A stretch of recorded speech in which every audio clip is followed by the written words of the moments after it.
இப்போ ஃபர்டிலிட்டி இஷ்யூஸ்னா அது பெண்களுக்கு மட்டும் தான் இருக்குமா? ஆண்களுக்கு இருக்காதா? அப்படியெல்லாம் கிடையாது. எவ்வளோக்கு எவ்வளோ வந்து பெண்கள் வந்து இன்ஃபர்டிலிட்டினால பாதிக்கப்படுறாங்களோ, அதே மாதிரி ஆண்களும் வந்து பாதிக்கப்படுறாங்க. ஸ்லீப்பை வந்து ப்ரையாரிட்டைஸே பண்ண மாட்டேன்றாங்க. ஸோ ஸ்லீப் வந்து நல்லா இருந்தால் தான் ஹார்மோன்ஸ் எல்லாம் வந்து பேலன்ஸ் ஆகும். என்ன கிடைக்குதோ அதை வந்து சாப்பிட்டுட்டு போயிடலாம் அப்படின்ற மாதிரி ஒரு ஃபாஸ்ட் லிவிங், ஃபாஸ்ட் ஃபுட் அந்த மாதிரி வந்து ஒரு ஈட்டிங் ஹேபிட்ஸ் வந்து வச்சுருக்காங்க. ஒரு கான்ஷியஸ் ஈட்டிங், ஒரு மைண்ட்ஃபுல் ஈட்டிங் வந்து இருக்கிறது இல்லை. 3 இம்பார்ட்டன்ட் ஃபேக்டர்ஸ்னு கேட்டிங்கன்னா கண்டிப்பாக நான் சொல்லக்கூடியது ஸ்லீப்பு, டயட்டு, அதே மாதிரி ஸ்ட்ரெஸ் வந்து முடிஞ்ச அளவுக்கு கம்மியாக வச்சுட்டு அவங்களோட லைஃப் வந்து எவ்வளோக்கு எவ்வளோ ஹெல்த்தியாக அவங்க வந்து லீட் பண்ணுறாங்களோ அவ்வளோக்கு எவ்வளோ அவங்களோட ஃபர்டிலிட்டி வந்து நல்லாயிருக்கும். பிசிஓடி அப்படின்ற ஒரு கண்டிஷன் இருந்தால் ஒரு விமனால கன்சீவ் ஆக முடியாதா? இல்லை, கண்டிப்பாக வந்து அந்த மாதிரி கிடையாது. நம்ம திரும்ப திரும்ப சொல்கிறது அதுதான். பிசிஓடி இருக்கக்கூடிய பெண்கள் கண்டிப்பாக வந்து கன்சீவ் ஆவாங்க, நேச்சுரலாகவே வந்து கன்சீவ் ஆவாங்க. ஃபர்டிலிட்டி இஷ்யூஸ் வந்து நிறைய ரீசன்ஸ்னால வந்து ஏற்படுது. ஒன்லி பிசிஓடி தான் ரீசன்றதெல்லாம் கிடையவே கிடையாது. நிறைய பெண்கள் அந்த மாதிரி ஒரு மைண்ட் செட்டில் இருக்காங்க. டாக்டர், எனக்கு பிசிஓடி இல்லை, எனக்கு ரெகுலர் பீரியட்ஸ் இருக்குது, ஸோ அப்போ வந்து எனக்கு ஃபர்டிலிட்டி இஷ்யூஸே இருக்கக்கூடாது தானே அப்படின்ற மாதிரி திங்க் பண்ணுற நிறைய லேடிஸ் வந்து நம்ம பார்க்குறோம். ஒரு மென் ஆர் விமன் இவங்க 2 பேருக்குமே ஃபர்டிலிட்டி இஷ்யூஸ்லேருந்து ப்ரிவென்ட் பண்ணிக்கணும்னா டே 1லேருந்து அவங்க என்ன மேம் பண்ணணும்? ஆக்சுவலி வந்து ஏஜ் ஆஃப் மேரேஜ் அதை வந்து நம்ம ரொம்ப இம்பார்ட்டண்ட்டாக சொல்கிறோம்.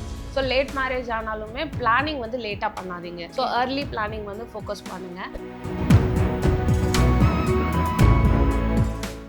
ஹாய், ஹலோ, வணக்கம். ஆதன் ஆரோக்கியம் வியூவர்ஸ். நான் உங்கள் அனுக்ஷா சுவாமிநாதன் அண்ட் வெல்கம் டு ஆதன் ஆரோக்கியம் சேனல். நம்மளோட சேனலில் இன்னைக்கு ஃபர்டிலிட்டி இஷ்யூஸ் பற்றி தான் இன்டெப்த் நம்ம பேச போகிறோம். ஆல்ரெடி இந்த டாபிக் பற்றி நம்ம நிறைய விஷயங்கள் கேட்டிருந்தோம். ஆனால் இன்னைக்கு நம்ம இதில் கேட்காத கேள்விகள், அதாவது ஃபர்டிலிட்டி இஷ்யூஸ் அப்படின்னாலே பெண்களுக்கு மட்டும்தான் இருக்குமா, ஆண்களுக்கு எந்த வகையில் இருக்குது, அண்ட் இதுக்கான சொல்யூஷன்ஸ்லாம் இன்னைக்கு மாடர்ன் சொல்யூஷன்ஸில் என்ன மாதிரியான அவைலபிலிட்டி இருக்குன்றதை நம்ம இன்னைக்கு பேச போகிறோம். அண்ட் இதை பற்றி நம்ம கிட்ட பேசுறதுக்கு யார் இணைஞ்சிருக்காங்கன்னா மருத்துவர் ரேகா. அவங்க ஒரு ஆயுர்வேதா மருத்துவர். அவங்க கிட்ட நிறைய விஷயங்கள் கேட்டு தெரிஞ்சுக்கலாம் வாங்க. வணக்கம் மேம். வணக்கம். எப்படி மேம் இருக்கீங்க? நல்லா இருக்கேன். ஸோ நம்ம லாஸ்ட் டைமே வந்துட்டு நிறைய விஷயங்கள் இந்த இர்ரெகுலர் பீரியட்ஸ் பற்றி, பிசிஓடி பற்றிலாம் பேசியிருந்தோம். ஸோ அதுக்கு அடுத்த கட்டமாக இன்னைக்கு வந்து நான் இந்த ஃபர்டிலிட்டி இஷ்யூஸ் பற்றி பேசணுன்றது வந்து நான் விருப்பப்பட்டேன். இதில் முக்கியமாக இன்னைக்கு ஃபர்டிலிட்டி இஷ்யூஸ் வந்து இந்த அளவுக்கு அதிகமாக இருக்குல்ல மேம், இதுக்கு ஒரு முதல் 3 காரணம்னா நீங்கள் என்ன மேம் சொல்லுவீங்க? கண்டிப்பாக வந்து இதுக்கான 3 ரீசன்ஸ், நம்ம இம்பார்ட்டன்ட் ரீசன்ஸ் நம்ம எடுத்துக்கிட்டோம்னா நம்மளோட லைஃப் ஸ்டைல் தான். ஏன்னா ஸ்லீப்பை வந்து ப்ரையாரிட்டைஸே பண்ண மாட்டேன்றாங்க. ஸோ ஸ்லீப் வந்து நல்லா இருந்தால் தான் ஹார்மோன்ஸ் எல்லாம் வந்து பேலன்ஸ் ஆகும். அதே மாதிரி என்ன கிடைக்குதோ அதை வந்து சாப்பிட்டுட்டு போயிடலாம் அப்படின்ற மாதிரி ஒரு ஃபாஸ்ட் லிவிங், ஃபாஸ்ட் ஃபுட் அந்த மாதிரி வந்து ஒரு ஈட்டிங் ஹேபிட்ஸ் வந்து வச்சுருக்காங்க. ஒரு கான்ஷியஸ் ஈட்டிங், ஒரு மைண்ட்ஃபுல் ஈட்டிங் வந்து இருக்கிறது இல்லை. இப்போ தான் வந்து ப்ரோட்டீன் சாப்பிட்ணும், ஃபைபர் சாப்பிட்ணுன்ற அவேர்னஸ் வந்து வருது. ஸோ இது வந்து வெரி இம்பார்ட்டன்ட். ஸோ அதே மாதிரி ஸ்ட்ரெஸ்ஸை வந்து நம்ம இக்னோர் பண்ணவே முடியாது. ஸோ 3 இம்பார்ட்டன்ட் ஃபேக்டர்ஸ்னு கேட்டிங்கன்னா கண்டிப்பாக நான் சொல்லக்கூடியது ஸ்லீப்பு, டயட்டு, அதே மாதிரி ஸ்ட்ரெஸ் வந்து முடிஞ்ச அளவுக்கு கம்மியாக வச்சுட்டு அவங்களோட லைஃப் வந்து எவ்வளோக்கு எவ்வளோ ஹெல்த்தியாக அவங்க வந்து லீட் பண்ணுறாங்களோ அவ்வளோக்கு எவ்வளோ அவங்களோட ஃபர்டிலிட்டி வந்து நல்லாயிருக்கும். ஸோ இப்போ நீங்கள் சொன்ன மாதிரி இந்த 3 முக்கியமான விஷயங்களுமே வந்து நம்மள நிறைய பேர் கோத்ரூ பண்ணுற ஒரு விஷயமா தான் இருக்குது. அதனால தான் இந்த ஃபர்டிலிட்டி இஷ்யூஸ்மே அதிகமாயிட்டு இருக்கு. இப்போ ஃபர்டிலிட்டி இஷ்யூஸ்னால் அது பெண்களுக்கு மட்டும் தான் இருக்குமா, ஆண்களுக்கு இருக்காதா? அப்படியெல்லாம் கிடையாது. எவ்வளோக்கு எவ்வளோ வந்து பெண்கள் வந்து இன்ஃபர்டிலிட்டினால பாதிக்கப்படுறாங்களோ அதே மாதிரி ஆண்களும் வந்து பாதிக்கப்படுறாங்க.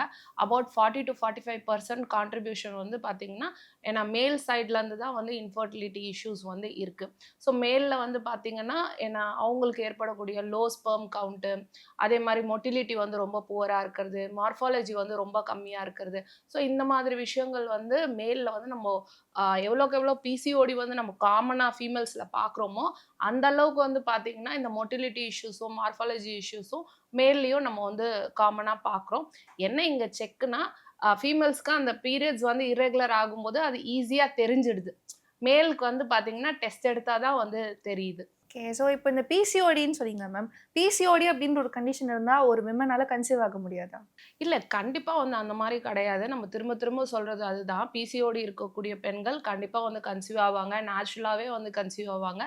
பட் அதுக்கான ஸ்டெப்ஸை வந்து அவங்க கொஞ்சம் ப்ராப்பராக வந்து எடுக்கணும். அதாவது வந்து ஓவுலேஷன் அப்போ மட்டும் இன்டர்கோர்ஸ் இல்லாமல் ஓரளவுக்கு வந்து சைக்கிள் த்ரூ அவுட் ஒரு டே 10லேருந்து ஸ்டார்ட் பண்ணி ஒரு டே 22 வரைக்கும் ஒரு ஆல்டர்னேட்டிவ் டேஸில் வந்து இன்டர்கோர்ஸ் வந்து இருக்கணும். அவங்களோட பீரியட்ஸ் வந்து ரொம்ப இர்ரெகுலராக இருக்குது அப்படின்னா அவங்க வந்து அவங்களோட டயட்டை வந்து ரொம்ப மைண்ட்ஃபுல்லாக, அதாவது நிறைய ப்ரோட்டீன் இருக்கிற மாதிரி, நிறைய ஃபைபர் இருக்கிற மாதிரி, கார்போஹைட்ரேட்ஸ் முடிஞ்ச அளவுக்கு கம்மியாக, ஏன்னா இன்சுலின் ரெசிஸ்டன்ஸ்னால தான் பிசிஓடி வந்து ஏற்படுதுன்றது நம்மளுக்கு தெரிஞ்ச ஒரு விஷயம். ஸோ அந்த இன்சுலின் ரெசிஸ்டன்ஸை வந்து முடிஞ்ச அளவுக்கு வந்து கம்மி பண்ண மாதிரி ஒரு டயட்டை வந்து ஃபாலோ பண்ணும். இன்டர்மிட்டென்ட் ஃபாஸ்டிங் வந்து ஃபாலோ பண்ணலாம். ரொம்ப நல்ல ரிசல்ட் கொடுக்கக்கூடியது. சீட் சைக்கிளிங் ஃபாலோ பண்ணலான்னு லாஸ்ட் வீடியோஸில் கூட நம்ம டிஸ்கஸ் பண்ணியிருந்தோம். ஸோ இந்த மாதிரி எஃபர்ட்ஸ் எல்லாம் அவங்க எடுக்கும்போது சூரிய நமஸ்கார் வந்து ஒரு 30 மினிட்ஸ் வந்து பண்ணலாம் டெய்லி. ஸோ இந்த மாதிரி ஃபிசிக்கல் ஆக்டிவிட்டி ப்ராப்பராக எடுத்து அது கூட வந்து டயட்டும் வந்து ப்ராப்பராக ஃபாலோ பண்ணி நல்லா ஸ்லீப்பை வந்து ப்ரையாரிட்டைஸ் பண்ணி அவங்க வெயிட் வந்து நல்லா லாஸ் பண்ணும்போது பிசிஓடி இருக்கக்கூடிய பெண்கள் ஈஸியாகவே வந்து கன்சீவ் ஆவாங்க. ஸோ இந்த இன்டர்மிட்டன்ட் ஃபாஸ்டிங் அப்படின்னு சொன்னீங்களா மேம், ஒரு விமனால எப்படி வந்து இன்டர்மிட்டன்ட் ஃபாஸ்டிங் வந்து ஃபாலோ பண்ண முடியும்? இப்போ நம்ம வந்து இந்த இன்டர்மிட்டன்ட் ஃபாஸ்டிங்கிற டேர்ம் வந்து யூஸ் பண்ணுறோம். பட் ஆயுர்வேதாவில் வந்து பார்த்தீங்கன்னா எப்போவுமே சஜஸ்ட் பண்ணியிருக்கதே வந்து பார்த்தீங்கன்னா 2 டைம்ஸ் தான் ஃபுட்டு. தவ் அன்னக்கால அப்படின்னு சொல்லுவாங்க. ஒரு மார்னிங் ஒரு 11 o'clock, ஈவினிங் வந்து பார்த்தீங்கன்னா ஒரு 6:30 to 7. ஸோ இந்த 2 டைம்ஸில் தான் வந்து சாப்பிட சொல்லியிருக்கு ஆயுர்வேதாவில். ஸோ அதே மாதிரி ஆயுர்வேதா அப்படி சொன்னாலே எல்லாரும் நினைக்கிறது என்னன்னா vegetarian food. No, actually absolutely not. ஆயுர்வேதாவில் வந்து பார்த்தீங்கன்னா ஏன்னா மாம்சம் கோட் மீட் வந்து ரொம்ப நல்லதுன்னு சொல்லியிருப்பாங்க. ஏன்னா சூப், மட்டன் சூப் வந்து ரொம்ப நல்லதுன்னு சொல்லியிருப்பாங்க. ஆக்சுவலி கோட் மீட் வந்து டெய்லி சாப்பிடக்கூடிய உணவுகளோட லிஸ்ட்லேயே கோட் மீட் வந்து சேர்த்துருப்பாங்க. அதே மாதிரி கிரீன் கிராம், மூங் டால் வந்து சொல்லியிருப்பாங்க, பட்டர் மில்க் சொல்லியிருப்பாங்க, கீ வந்து சொல்லியிருப்பாங்க, நெல்லிக்காய் வந்து சொல்லியிருப்பாங்க. ஸோ ஒரு பேலன்ஸ்டு டயட்டுன்றது வந்து ஆயுர்வேதாலையுமே வந்து க்யூரேட் பண்ணியிருக்காங்க. 2 டைம்ஸ் தான் வந்து ஃபுட் வந்து சஜஸ்ட் பண்ணியிருக்காங்க. Last meal should be around your sunset. சன்செட்க்கு அப்புறம் சாப்பிட்றத வந்து ஆக்சுவலி அவாய்ட் பண்ண தான் சொல்லியிருக்கோம் ஆயுர்வேதாவில். ஸோ இதுதான் வந்து ஒரு சிம்பிளான ஒரு இன்டர்மிட்டன்ட் ஃபாஸ்டிங். ஒரு பேலன்ஸ்டு டயட்டாக வந்து எடுங்க. 2 டைம்ஸ் எடுக்கலாம், இல்லை 3 டைம்ஸ் கூட வந்து எடுக்கலாம். அவங்களோட அந்த ஈட்டிங் விண்டோ வந்து மெயின்டைன் பண்ணணும்.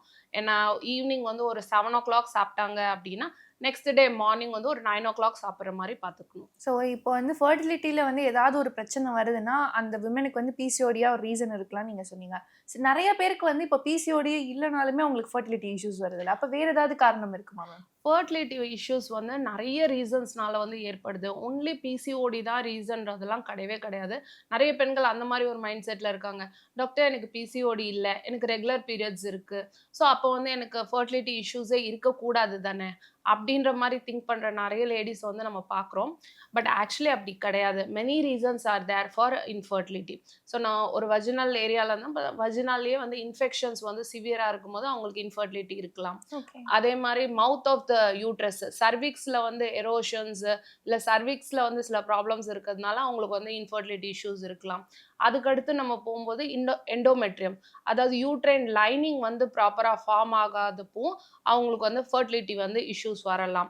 அதுக்கடுத்து டியூபல் பிளாக்ஸ், டியூப்ஸ் வந்து பிளாக்டாக இருக்கும்போது கண்டிப்பாக அவங்களால கன்சீவ் ஆக முடியாது. ஓவுலேஷன் ப்ராப்ளம், அதாவது எக் வந்து ஒழுங்காக ரிலீஸ் ஆகாது. ஹார்மோனல் இம்பேலன்ஸு, ஏன் தைராய்டு இஷ்யூஸ் இருக்கும்போது கூட நம்ம வந்து ஏர்லி அபார்ஷன்ஸும், அதே மாதிரி தைராய்டு இஷ்யூஸ் இருக்கும்போது கூட நம்ம வந்து இன்ஃபர்டிலிட்டி வந்து பார்க்குறோம். இன்ஃபர்டிலிட்டின்னு நம்ம சொல்லும்போது அது வந்து ஒரு ப்ராட் ஸ்பெக்ட்ரம். ஸோ அதில் வந்து பல்வேறு ரீசன்ஸ் வந்து இருக்குது. பட் பிசிஓடின்றது வந்து கொஞ்சம் காமனாக இருக்குது. ஓகே. ஸோ பட் நிறைய பேர் வந்து பிசிஓடி இருந்தாலே ஃபர்டிலிட்டி இஷ்யூஸ் வரும்னு நினச்சிக்கிறாங்களே தாண்டி, அது இல்லைனா இவ்வளோ ஃபேக்டர்ஸ் இருக்குது ஃபர்டிலிட்டி இஷ்யூஸ் வருதுன்றது வந்து நிறைய பேருக்கு ஆமாம், அன்னோன் ஃபேக்டர்ஸ் வந்து நிறைய இருக்குது. அதே மாதிரி அன்எக்ஸ்பிளைன் இன்ஃபர்டிலிட்டின்னு சொல்லுவோம். அதாவது எல்லாமே நார்மலாக இருக்கும். நம்ம எல்லா டெஸ்ட்டுமே வந்து ரன் பண்ணுவோம். எல்லா இன்வெஸ்டிகேஷன்ஸுமே வந்து நார்மலாக இருக்கும். But still the couple will be missing to conceive. Unexplained இன்ஃபர்டிலிட்டின்னு சொல்லுவோம்.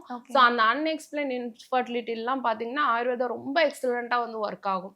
ஏன் அப்படின்னா அவங்களுக்கு ஏதோ ஒரு ரீசன்னால இன்ஃபர்டிலிட்டி, அந்த ரீசன் என்ன, அந்த எக்ஸ் என்னன்னு கண்டுபிடிக்க முடியாது.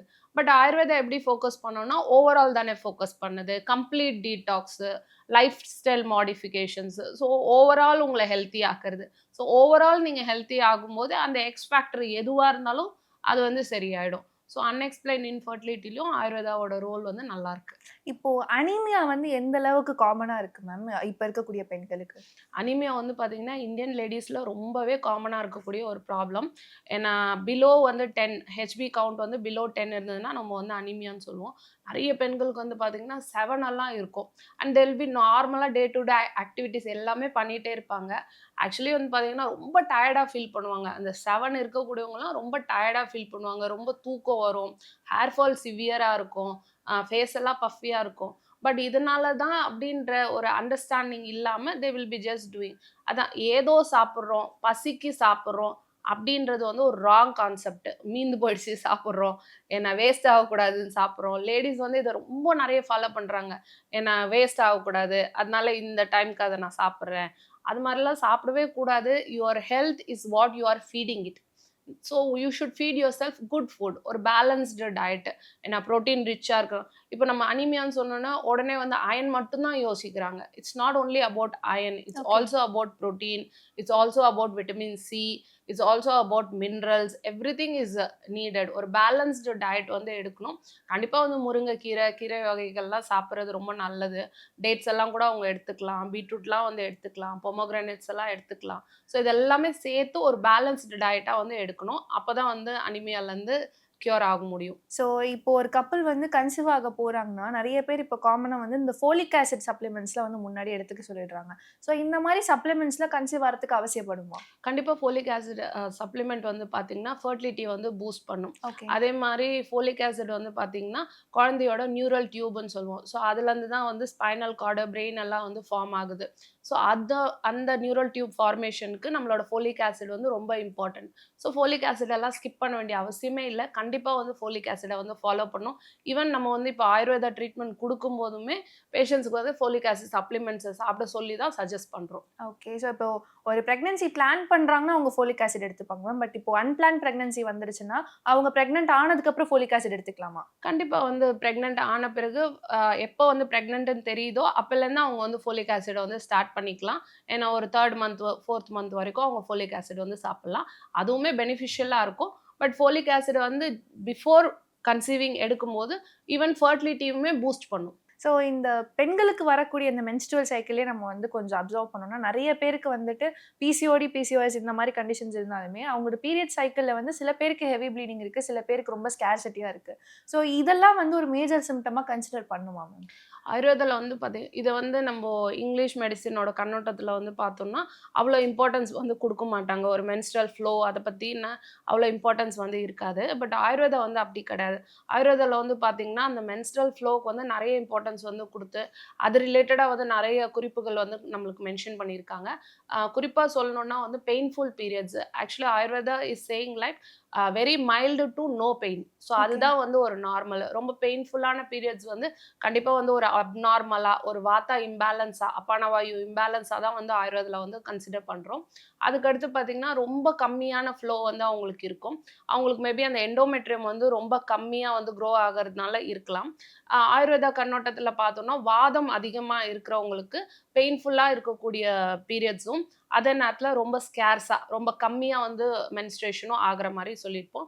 பித்தம் அதிகமா இருக்கிறவங்களுக்கு, பாடி ஹீட் அதிகமா இருக்கிறவங்களுக்கு ஹெவி ப்ளீடிங் வந்து நம்மளால அப்சர்வ் பண்ண முடியுது. அவங்களுக்கு வந்து ஹெவி ப்ளீடிங்கோட சேர்த்து அவங்களோட அந்த மென்ஸ்ட்ரல் சைக்கிள்ல ஒயிட் டிஸ்சார்ஜ் இருக்கிறதுக்கான சான்சஸுமே வந்து இருக்கு. அதே மாரி கஃபா பெர்சன்ஸ்ல வந்து நம்ம பார்க்கும்போது, அவங்களுக்கு வந்து ப்ளீடிங் வந்து ஒரு நார்மலான ப்ளீடிங் இருக்கிறதும், பெயின் வந்து ரொம்ப கம்மியா, நோ பெயின் அந்த மாரி ஒரு கண்டிஷன்ல தான் வந்து கஃபா ப்ரிடாமினன்ட்டா இருக்கக்கூடிய பெர்சன்ஸ்க்கு இருக்கும். ஸோ இந்த மாரி மென்ஸ்ட்ரல் சைக்கிள் பொறுத்தவரைக்கும் ஆயுர்வேதால வந்து இன்டெப்த்தா வந்து எக்ஸ்ப்ளைன் பண்ணியிருக்காங்க. நம்ம இங்கிலீஷ் மெடிசின்ல வந்து பார்த்தோம்னா, லோ ஏஎம்ஹெச்ன்னு சொல்லுவோம். ஆன்டி முல்லேரியன் ஹார்மோன் ரொம்ப இம்பார்ட்டன்ட்டான ஒரு ஹார்மோனு. அத வச்சு நம்ம வந்து ஃபெர்டிலிட்டி ட்ரீட்மெண்ட்ட வந்து டிட்டர்மைன் பண்றோம். ஸோ அந்த லோ ஏஎம்ஹெச் இருக்கக்கூடிய லேடீஸ்க்கு ஏன்னா ரொம்ப கம்மியான பீரியட்ஸ் ஆகுறது, ஷார்ட் சைக்கிள் வந்து இருக்கிறத வந்து நம்மளால பார்க்க முடியுது. ஒரு 22 டேஸ், 23 டேஸ்லயே அவங்களுக்கு வந்து பீரியட்ஸ் ஆகும். அதே மாரி தைராய்டு வந்து இம்பேலன்ஸ் இருக்கிறவங்களையும் இந்த பீரியட்ஸ்ல வந்து ஒரு டிஸ்டர்பன்ஸ் வந்து நம்மளால பார்க்க முடியுது.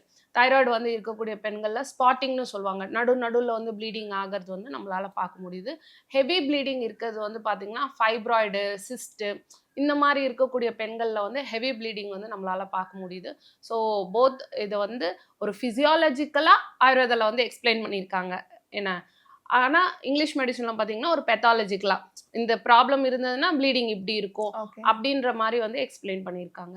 ஓகே. ஸோ இப்போ நெறைய விஷயங்கள் சொன்னீங்க. முக்கியமா ஃபெர்டிலிட்டிக்கு எந்த காரணத்துலேருந்து ஆரம்பிச்சு இத பத்தி இன் டெப்த்தா நெறைய விஷயங்கள் சொன்னீங்க. இப்போ ஒரு மென் ஆர் விமன் இவங்க 2 பேருக்குமே ஃபெர்டிலிட்டி இஷ்யூஸ்லேருந்து பிரிவென்ட் பண்ணிக்கணும்னா, டே 1லேருந்து அவங்க என்ன மேம் பண்ணணும்? ஆக்சுவலி வந்து ஏஜ் ஆஃப் மேரேஜ் அதை வந்து நம்ம ரொம்ப இம்பார்ட்டண்ட்டாக சொல்கிறோம். ஸோ லேட் மேரேஜ் ஆனாலுமே பிளானிங் வந்து லேட்டாக பண்ணாதீங்க. So okay. ஏர்லி பிளானிங் வந்து ஃபோக்கஸ் பண்ணுங்கள். நீங்கள் எப்போ வந்து கன்சீவ் ஆகணும்னு பிளான் பண்ணுறீங்களோ அப்போ இருந்தே உங்களோட டயட்டையும் லைஃப் ஸ்டைலையும் கண்டிப்பாக வந்து சேஞ்ச் பண்ணுங்கள். அதில் நோ காம்ப்ரமைஸு. அதே மாதிரி மேலுமே வந்து ஈக்குவலண்ட்டாக பண்ணணும். எல்லாத்தையுமே வந்து ஃபீமேல் சைடில் புஷ் பண்ணுறது வந்து ஒரு ராங் மென்டாலிட்டி. அவங்க வந்து they should take the responsibility of their health. ஏன்னா 50% you are going to contribute. அதே மாதிரி மேல் ஹெல்த்தை டிட்டர்மைன் பண்ணி வரக்கூடிய டிசீசஸுமே குழந்தைங்கள்லையுமே இருக்கு. அந்த ஓகே. பிரெக்னன்சி எப்படி இருக்கும் அப்படின்றது வந்து ஸ்பெர்ம் ஹெல்த்லையுமே வந்து டிட்டர்மைன் ஆகுது. ஸோ அதனால மேலுமே வந்து பார்த்தீங்கன்னா ஃபிசிக்கல் ஆக்டிவிட்டியை இன்க்ரீஸ் பண்ணணும், நிறைய தண்ணி குடிக்கணும், ஹைட்ரேஷன் இஸ் வெரி இம்பார்ட்டண்ட்டு. ஏன்னா நல்ல ஹெல்த்தியாக இருக்கக்கூடிய ஃபுட்ஸ் வந்து சாப்பிடணும்.